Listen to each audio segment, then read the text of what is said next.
Today's talk is entitled Russian Megaliths, Dr. Wilhelm Reich, Shinto Shrines, Kami, which is classed as the way of the gods. So basically, what I want to do is I want to cover Wilhelm Reich's work first before I start anything else. And he worked with the life force energy throughout his lifetime. This is what others have called Prana or cosmic energy. And basically all my talks have been in this same type of language. Reich named it orgone energy, I named it the all-bar wave. So we differ because of the observation, because he didn't have digital cameras to record this stuff. And he he observed it first by studying the bioelectrical nature of the body. He also argued this orgone energy was the opposite of entropy.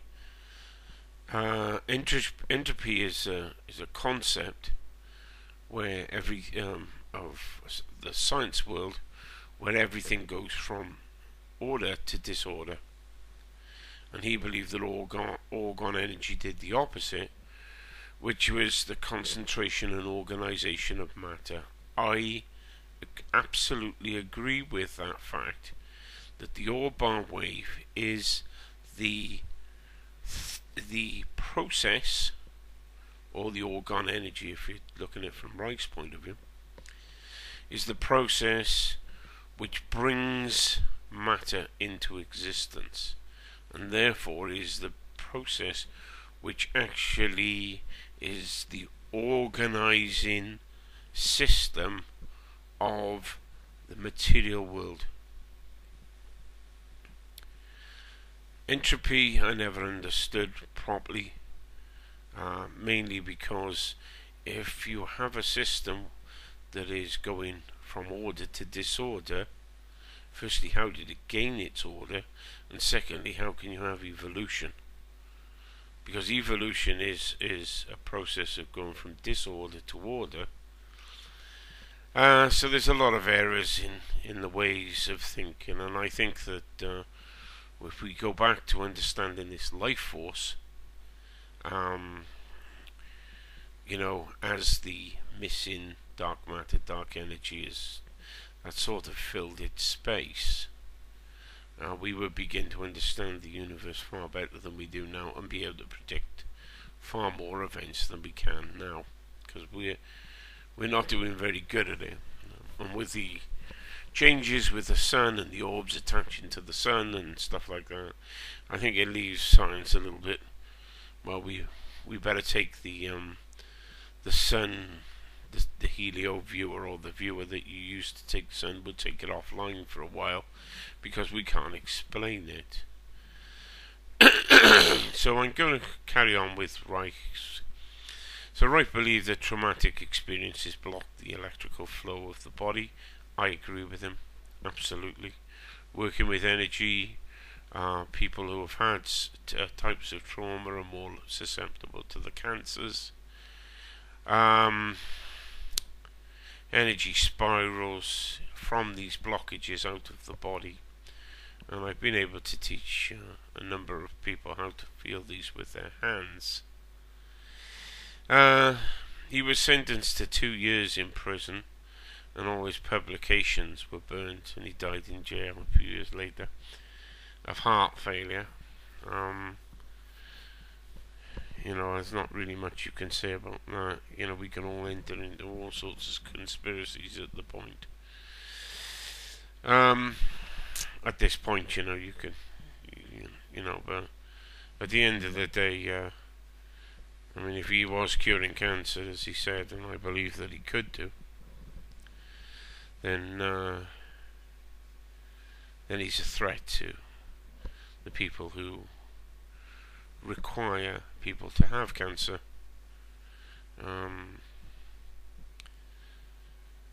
I'll put this to people: the The people who produce weapons and guns need wars. The people who produce drugs, medicines, need people sick. And the last thing they want is people getting better. Well, it's the everlasting light bulb. We can produce one, but the light bulb manufacturers go out of business. And we all know that that is the way of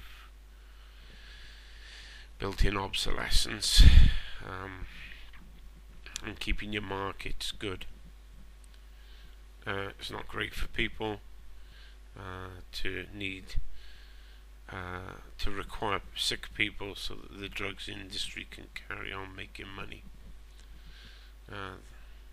It's a conflict of interest there. Was Reich able to cure cancer? I believe he could. With the healing work and with working with this energy as an individual converter of this energy, we have seen the remission of cancers and tumours. Some people will respond well to the energy, and some people don't. So it's not a 100% thing. I mean, these blockages are deep-rooted within the psyche of the individual, causing the bioelectric flow in the body not to flow properly. So I'll just go on and talk a bit about this orgone energy. Again, this is from Wikipedia. The hypothetical universal life force was proposed by Reich. Its final conception developed by Charles Kelly after Reich's death. Orgone was conceived as an anti-entropic principle of the universe, which created all of nature's all of nature comparable to animal magnetism, the odic force, or the vital force. It was seen as massless, omnipresent substance, similar to lumiferous ether, associated with living energy and inert matter. So it works on the smaller scales to the larger scales. And to me, that's a fair description of what we're looking at in the all-bar wave.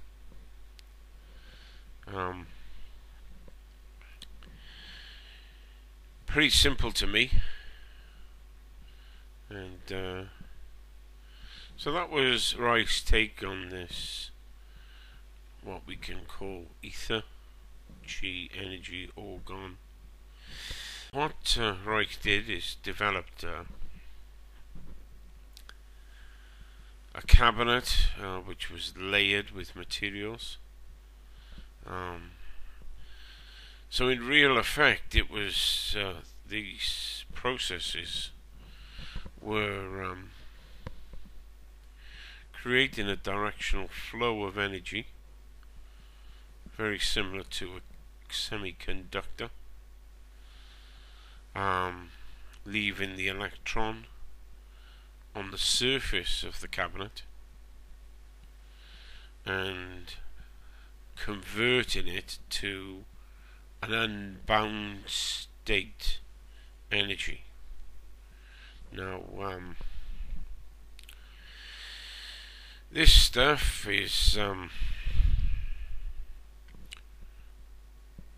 what I would class as the recent discoveries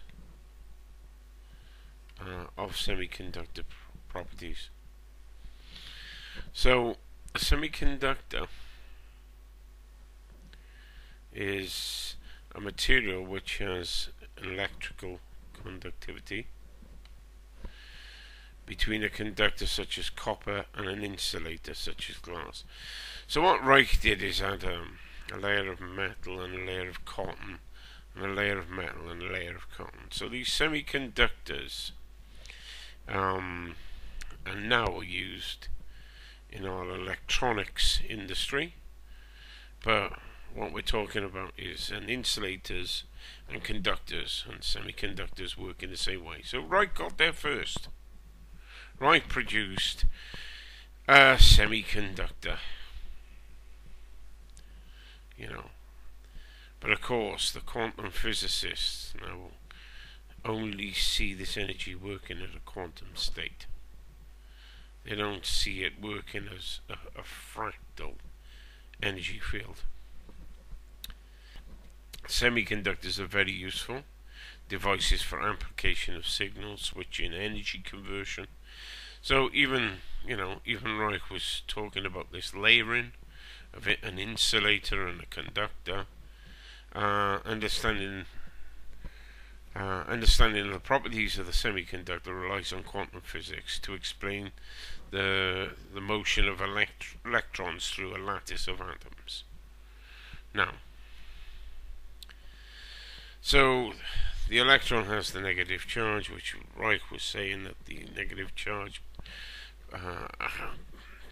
particle wave, if you want to call it particle wave duality, was on the surface of his cabinet.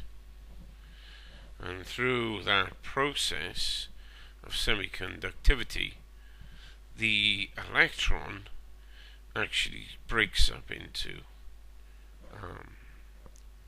through a process of either quantum tunneling or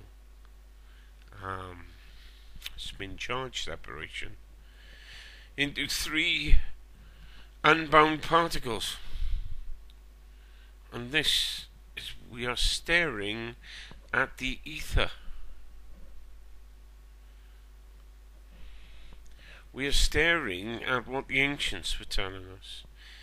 So a holon, which is part of an electron, let's call it a piece of energy, is a free state unbound particle which really has very little charge,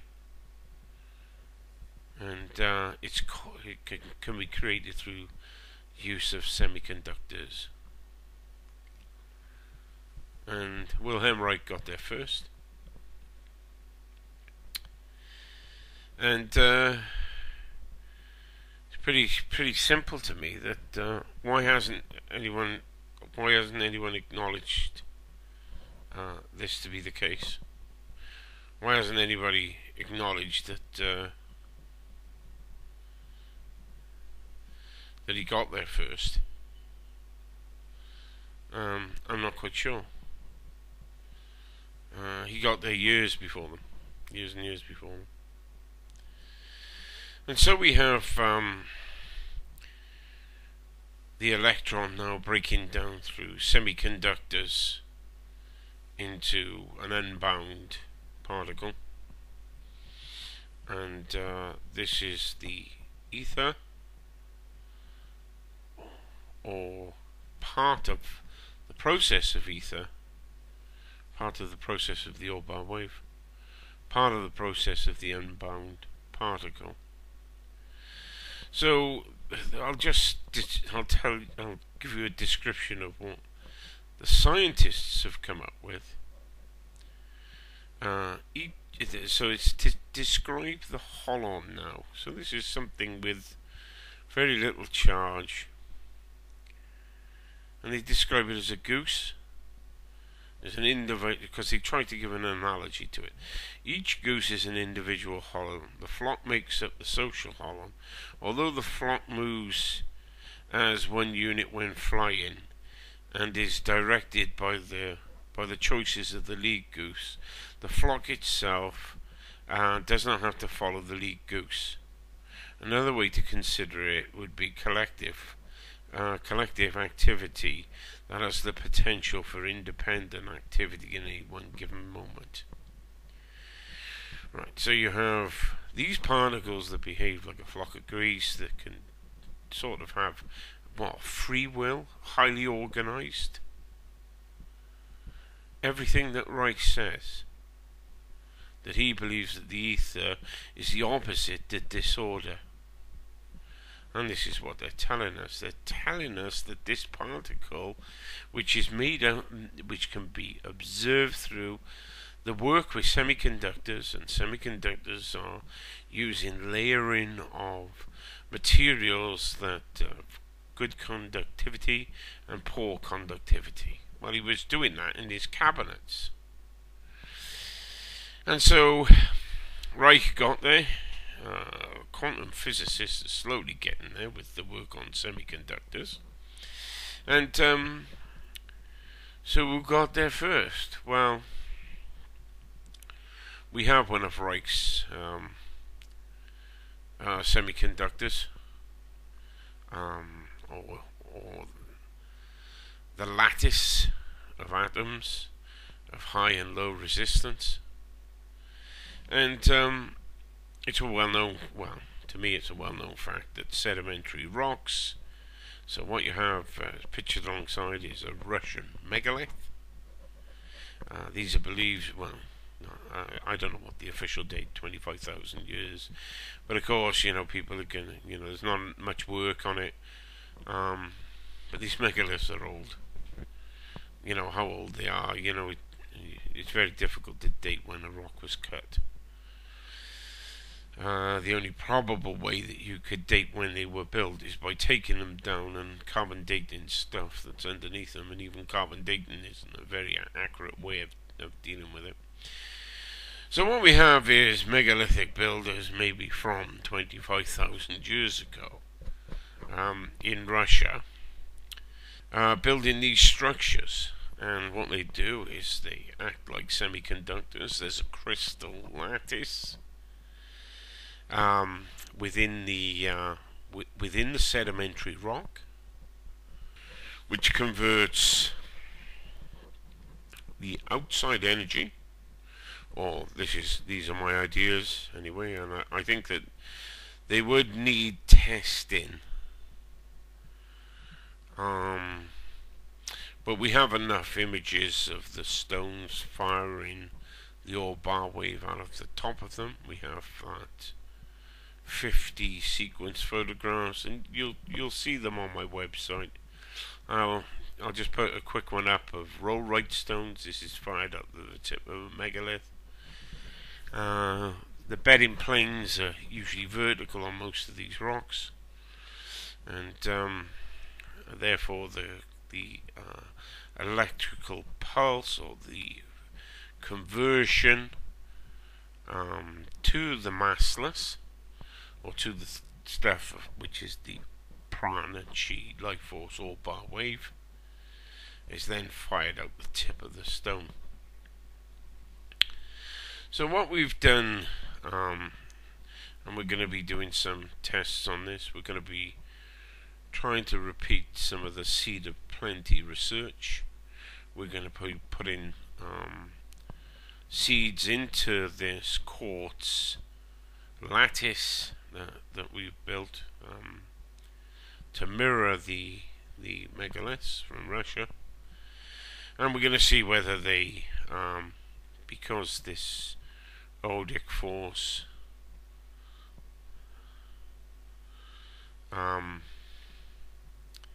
see whether this odic force would or life force would increase the productivity of the seed itself, as it's done in other double-blind controlled experiments.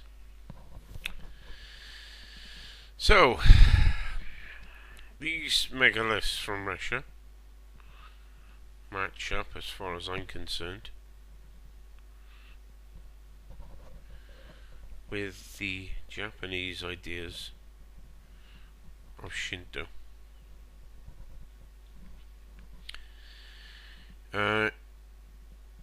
Shinto,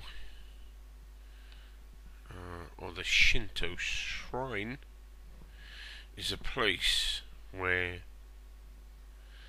the kami, which are the essences of creation, the natural forces of creation, you could say the Shinto means actually the way of the gods, but the creative ether or chi or prana, but is the spirit, the conscious, so which is opposite to entropy, which is a force of, let's call it the spiritual world, although I don't like that language.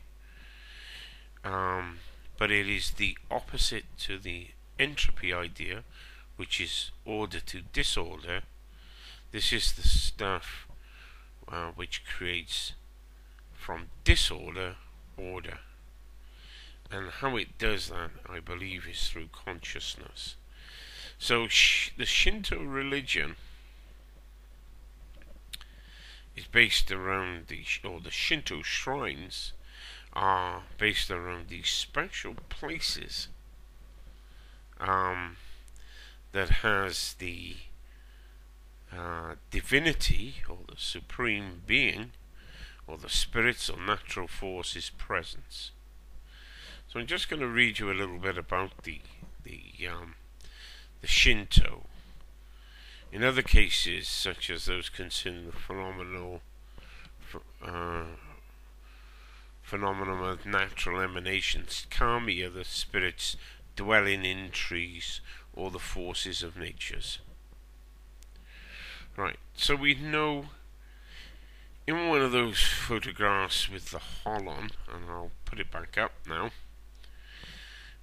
you see the orbs attached to trees. So this kami, which is part of the Shinto shrine, is a force which spirits which dwell in trees. Photographed by me. You know, this isn't. So Reich knew it. You know, the Japanese knew it. The Russians built their megaliths to create it. Reich built his orgone generator to create it. You know, we use semiconductors because we now know that we can convert the bound electron into a free particle state. And those properties allow us to do some wonderful things with energy. So kami may, at its roots, be simply a spirit, or a spiritual aspect of spirituality. So it's an animistic concept where everything is living, and kami is anything or phenomena that produces the emotion of fear and awe. So it can tap into the human emotions. You know, we can walk through places and we can get disturbed by them. We can feel awe in certain places. And we think these are ours, and yet we're absorbing the energy, the kami.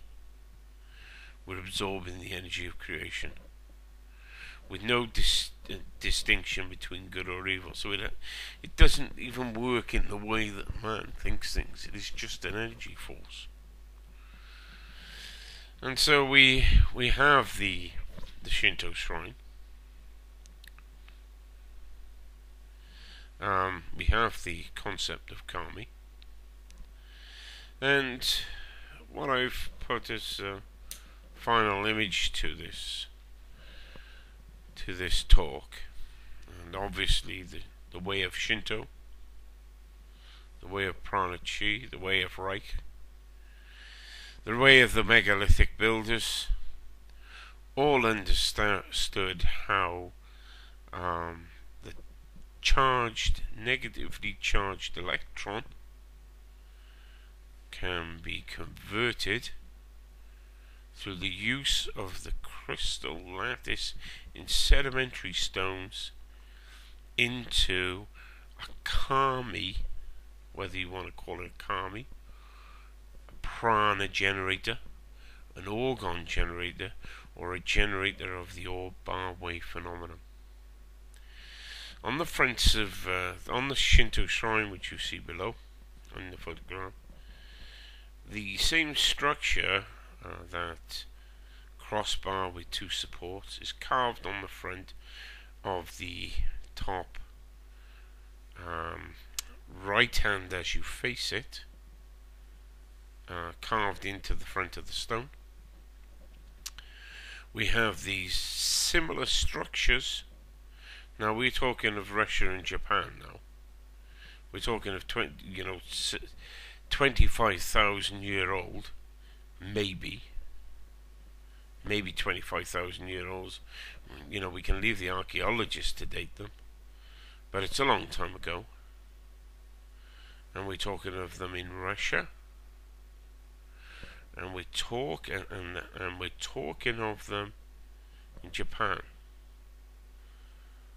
Now,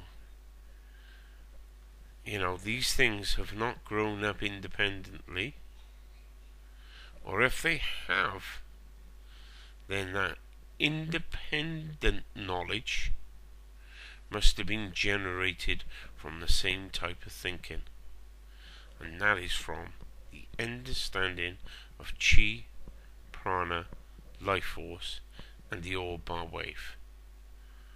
This orb-bar wave, as I said, brings energy to plants.